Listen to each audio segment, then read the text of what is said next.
Les droits humains ont besoin de défenseurs. Les gouvernements peuvent ne pas approuver les critiques. Pour autant, cela ne leur donne pas le droit d'intimider, de maltraiter et même de tuer les opposants.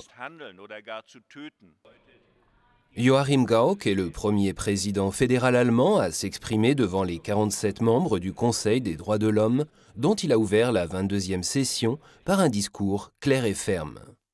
Je vous le demande, n'hésitez pas à parler ouvertement des atteintes aux droits de l'homme, même si vous devez critiquer des pays voisins ou amis, quel que soit leur poids politique.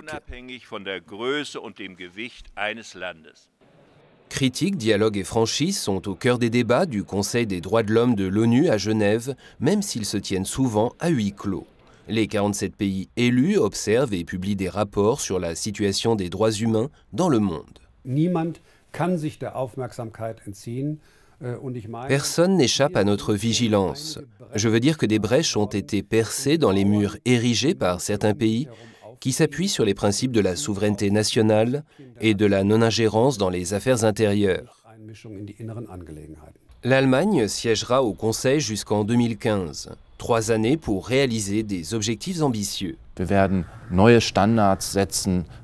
Nous allons définir de nouveaux standards en matière de droit.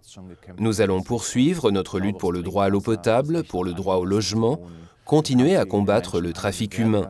Voilà l'action que nous voulons poursuivre avec des partenaires de toutes les régions du monde. Il ne s'agit pas d'une lutte entre le Nord et le Sud, ni d'une bataille idéologique. Nous luttons pour que les droits des personnes soient respectés dans le monde entier. L'accès à l'eau potable est un droit. La décision prise par l'Assemblée générale de l'ONU en 2010 montre que les initiatives des États, individuelles ou conjointes, peuvent être couronnées de succès.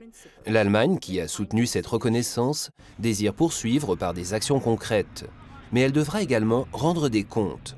Comme tout État membre de l'ONU, le gouvernement allemand doit remettre à échéance régulière son rapport d'examen périodique universel. Ce document est complété par les observations du Conseil et de la société civile.